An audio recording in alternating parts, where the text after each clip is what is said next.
오늘 보실 하나님의 말씀은 고린도전서 6장 8절부터 11절입니다. 고린도전서 6장 8절부터 11절 제가 봉독하겠습니다. 너희는 불의를 행하고 속이는구나. 그는 너의 형제로다.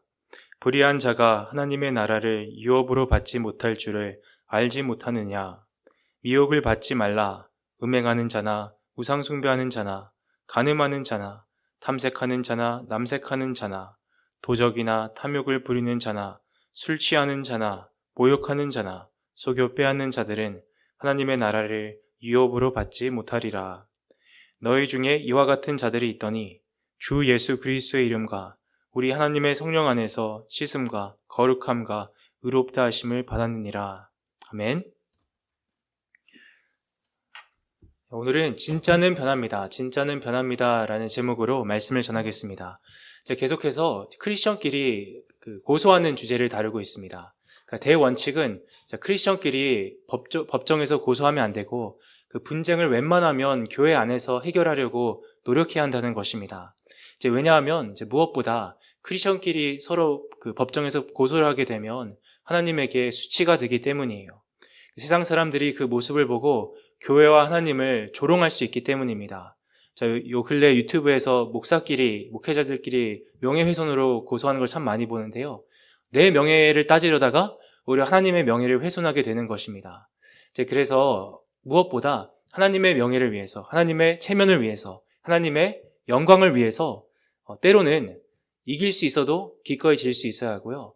또 포기하지 않아도 되는데도 기꺼이 포기할 수 있어야 합니다. 다시 말씀드리지만 주의 영광을 위해서, 그게 우리에게 가장 중요하니까. 우리가 입술로만 주의 영광 그러는 것이 아니라 우리 삶으로 그것을 보여줄 수 있는 그런 한 사람 한 사람 됐으면 좋겠습니다. 오늘 말씀을 보겠습니다. 오늘 말씀에서는 이 주제를 이제 마치고 있는데요. 한 가지 메시지를 나누겠습니다. 여러 번 고린도전서에서 나왔던 메시지인데 바로 오늘 그 제목처럼 진짜는 변한다는 것입니다. 내가 진짜 예수님을 믿으면 변화가 따르게 돼 있습니다. 그렇기 때문에 내가 예수님을 믿었다는데 믿는다고 하는데 아무 변화가 없으면 애당초 그 믿음이 가짜일 수 있습니다. 오늘 본문에서 바울은 특별히 이제 피고를 대상으로 말을 하고 있습니다. 저번 본문에서는 원고를 대상으로, 그러니까 교인에게 사기를 당해서 고소를 한 그 원고에게 말을 했잖아요, 주로. 근데 여기서는 그 애당초 사기를 친 이 나쁜 교인에게 말을 하고 있습니다. 이제 8절을 보겠습니다. 너희는 불의를 행하고 속이는구나, 사기를 치는구나, 그는 너의 형제로다. 그러니까 이 사람들이 예수님을 믿는다고 하면서 사기를 쳤는데 누구에게 사기를 쳤습니까? 같은 교인에게 사기를 쳤어요. 그런데 이 같은 교인에게 사기를 치는 것은 가족에게, 그 형제에게 사기를 치는 것이, 죄를 짓는 것이기 때문에 훨씬 더 큰 죄입니다. 우리가 주 안에서 한 가족이요, 한 형제잖아요. 그런데 이 사람들이 예수님을 믿는다고 하면서도 아무 거리낌 없이, 아무 서슴 없이, 아무 부끄럼 없이 같은 교인에게 사기를 쳤다는 것입니다. 그래서 9절과 10절에서 바울이 엄중히 경고를 하고 있습니다. 불의한 자가 하나님의 나라를 유업으로 받지 못할 줄을 알지 못하느냐. 그러니까 불의한 자는 하나님의 나라에 못 들어간대요. 미혹을 받지 말라. 속지 마. 너희 스스로를 속이지 마. 음행하는 자나 우상 숭배하는 자나 간음하는 자나 탐색하는 자나 남색하는 자. 이 탐색과 남색은 동성애를 가리킵니다. 또 10절 도적이나 탐욕을 부리는 자나 술 취하는 자나 모욕하는 자나 남을 비방하고 정죄하고 헐뜯는 자입니다. 그리고 마지막으로 속여 빼앗는 자들, 그러니까 이 사람들이죠. 이 사기꾼들은 하나님의 나라를 유업으로 받지 못하리라. 바울이 이 유업으로 받지 못한다, 하나님의 나라를, 이걸 2번 강조하고 있어요. 그만큼 중요하다는 것입니다. 이전 5장에서도 바울이 비슷한 말을 하지 않았습니까? 예수님을 믿는다면서도 이렇게 악하게 사는 사람들과는 연을 끊으라고 했습니다. 근데 거기서도 죄의 목록이 나왔는데 여기 나온 목록이 훨씬 길지 않습니까? 하지만 여기 나온 목록조차도 전체 죄의 그 목록이 아니라 여러 죄를 예시로 든 것뿐이에요. 다시 말씀드리지만 진짜 크리스천도 이런 죄를 지을 수 있습니까? 지을 수 있습니다. 충분히 지을 수 있어요. 나도 성령의 능력이 아니면, 하나님의 은혜가 아니면 이런 죄를 정말 쉽게 지을 수 있습니다. 하지만 여기서 바울이 말하는 것은 그 사람 그 전체 삶의 모습을 얘기하고 있습니다. 우리가 다 육신이 연약하잖아요. 그래서 한두 번이 아니죠. 여러 번 어떤 죄에 빠진 다음에 그걸 부끄러워하고 아파하면서 어떻게든 회개하고 하나님께로 다시 돌이키려고 몸부림치는 그런 모습이 아니라 예수를 믿는다고 해요. 근데 아무 부끄러움 없이, 아무 그 거리낌 없이 계속해서 이렇게 사는 사람을 얘기하는 것입니다. 예수님을 믿는다는데 뭐 집사, 권사, 장로, 목사인데 계속 음란하게 바람둥이로 삽니다. 예수를 믿는다는데 우상숭배자로 살아요. 교회를 나가면서 당시 아무 거리낌 없이 이방신전에 가서 거기 그 여러 행사와 제사에 참여를 합니다. 그리고 예수를 믿는다는데 동성애자로 살아요. 이런 사람들이 요즘 교회도 꽤 많죠. 여기 탐색과 남색은 남성끼리 성관계를 할 때 소위 그 남성 역할과 여성 역할을 가리킵니다. 더 깊게는 안 들어갈게요. 참고로 자유주의 신학자들은 여기서 바울이 동성애 자체를 정죄한 건 아니라고 주장합니다. 이제 그게 아니라 당시 로마 문화에서 성인 남성이 더 어린 남성을 성적으로 착취하는 게 있었다고 하거든요. 이제 그렇게 억압적으로 거의 강제적으로 하는 동성간의 관계만 정죄한 거지 사랑하는 사람 사이의 동성애는 죄가 아니라고 주장을 합니다.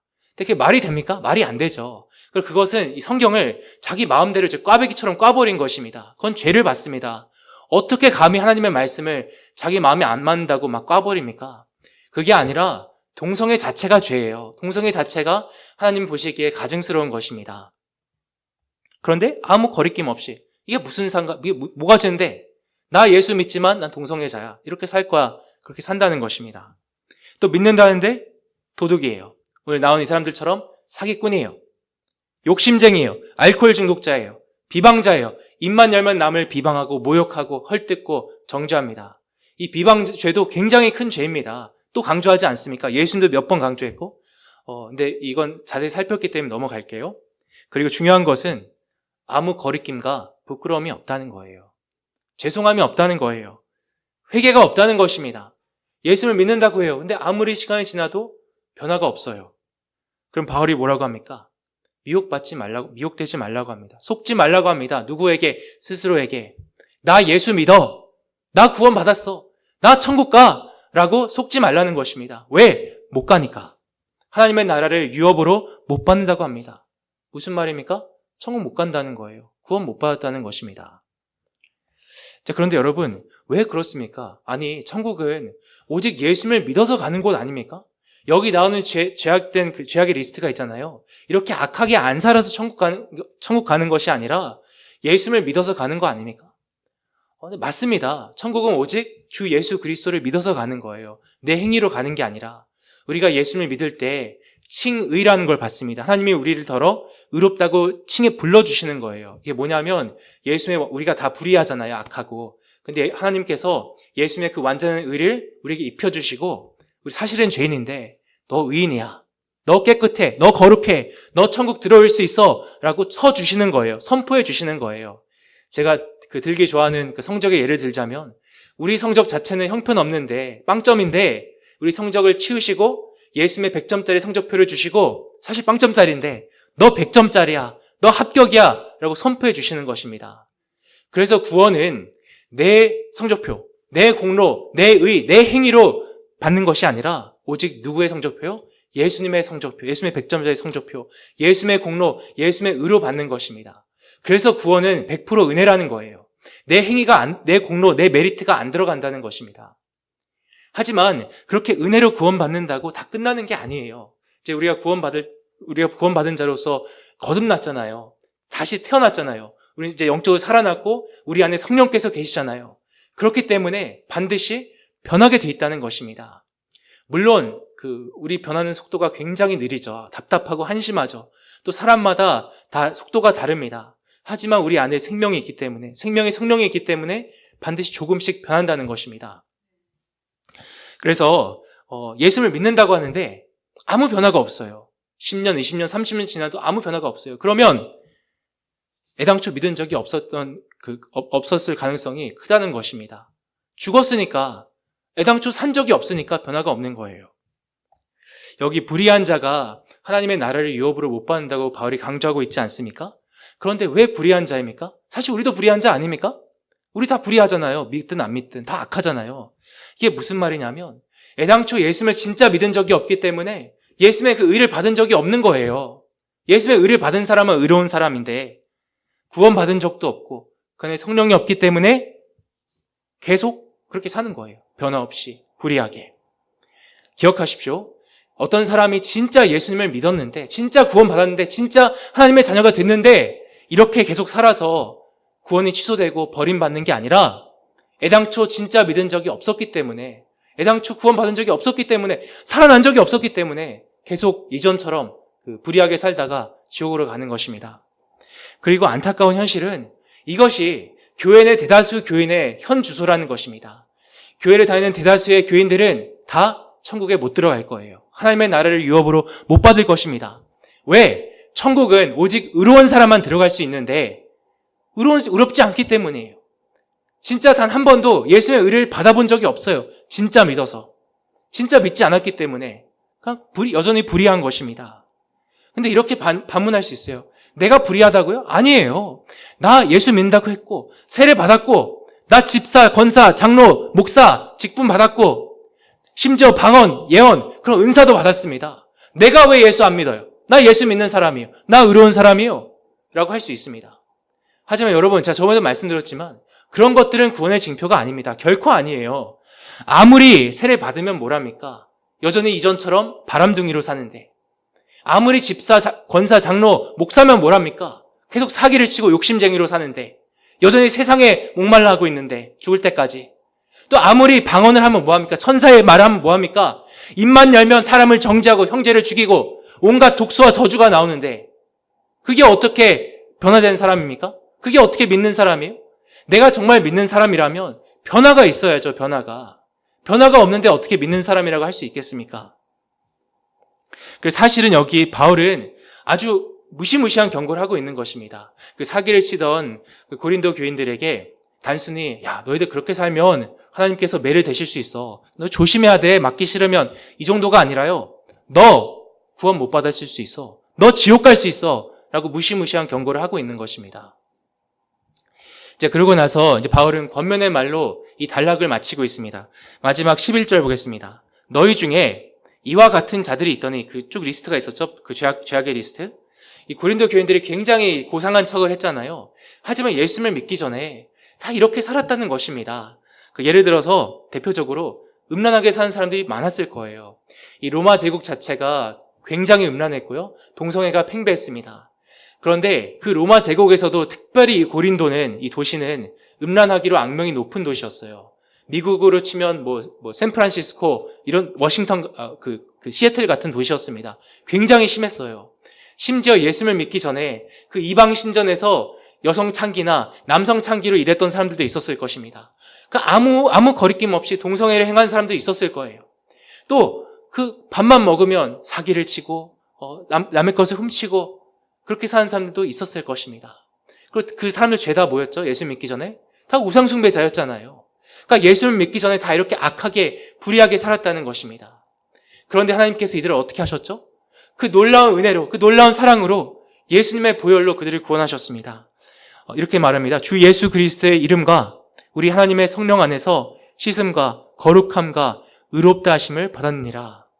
그렇게 악하게 불의하게 산 사람들이었는데 주 예수의 이름으로 또 그 보혈로 깨끗하게 씻어주시고 또 거룩하게 해주시고 칭히 의롭다고 하셨습니다. 예수님의 의를 입혀주시고 너 의로워, 너 거룩해, 너 이제 내 자녀야 라고 받아주셨다는 것입니다.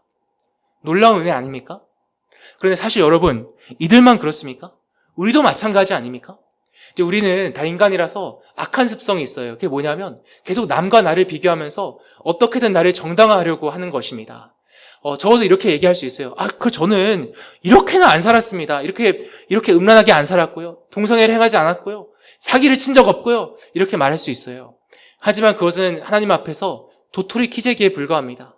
그리고 그런 마음 태도 자체가 굉장히 교만한 것이고 더 가증스러운 거예요. 바리새인처럼. 하나님이 보시기에는 우리 역시 죽을 죄인이었어요. 추악한, 영원토록 불에 태워야 할 죄인이었습니다. 그런데 하나님께서 이런 우리를 불쌍히 여기셔서 어떻게 하셨죠? 우리 대신 하나밖에 없는 아들을 십자가에 죽이셨어요. 그 생명으로 우리를 구원하셨습니다. 얼마나 놀라운 은혜며 얼마나 놀라운 사랑입니까? 우리가 이런 은혜와 사랑을 받았다면 어떻게 반응해야 합니까? 당연히 이제 어차피 구원 받았으니까 계속 이대로 살자가 아니라 더 이상 이전처럼 살면 안 된다는 것입니다. 내가 이전에는 바람둥이였지만 더 이상 바람을 피면 안 된다는 거예요. 내가 이전엔 사기꾼이었지만 더 이상 사기를 치면 안 된다는 거예요. 내가 이전에는 세상 것에 목매여 살았지만 이제는 천국을 바라보며 주님을 사모하며 살아야 한다는 것입니다. 그리고 이렇게 하려고 해도 우리 삶에 여전히 죄가 있잖아요. 그 죄를 어떻게든 끊으려고, 어떻게든 다시 한번 아버지께로 이 마음을 돌이키려고 노력하고 또 노력해야 한다는 것입니다. 그래서 이 바울은 여기 사기를 친 이 나쁜 교인들과 고린도 교인 전체에게 하나님의 그 놀라운 사랑과 은혜를 다시 한번 상기시켜주면서 그렇게 살지 말라고, 똑같이 하나님이 너희를 사랑하셨으니까 너희도 하나님을 사랑해야 된다고 그렇게 권면하면서 이 단락을 마치고 있습니다. 이 시간 우리 마음을 돌아봤으면 좋겠습니다. 아버지께서 당신 아들의 피로 우리 죄를 씻으시고 우리 건져주셨어요. 그만큼 우리를 사랑하시고 불쌍히 여기시고 애절히 여기십니다. 그래서 우린 더 이상 옛날의 내가 아니에요. 새 피조물이 됐습니다. 이제 하나님의 사랑받는 자녀가 됐어요. 예수 그리스도의 의를 입은 의인이 됐습니다. 그런 놀라운 사랑을 받았는데 과연 우리는 그 사랑에 합당하게 반응하고 있습니까? 그 하나님을 나도 대사랑하고 있습니까? 하나님이 그렇게 싫어하시는 죄와 치열하게 싸우고 있습니까? 기억하십시오. 진정한 믿음은 반드시 변화로 이어집니다. 변화로. 왜? 진정한 믿음은 사랑으로 이어지기 때문이에요. 하나님을 사랑하게 되기 때문이에요. 물론 부족한 사랑이지만 하나님을 사랑하기 때문에 어떻게든 하나님이 싫어하시는 죄와 계속 싸우려고 하는 것입니다. 어떻게든 계속해서 이 패역화가 음란한 마음을 다시 한번 아버지께로 돌이키려고 하는 것입니다.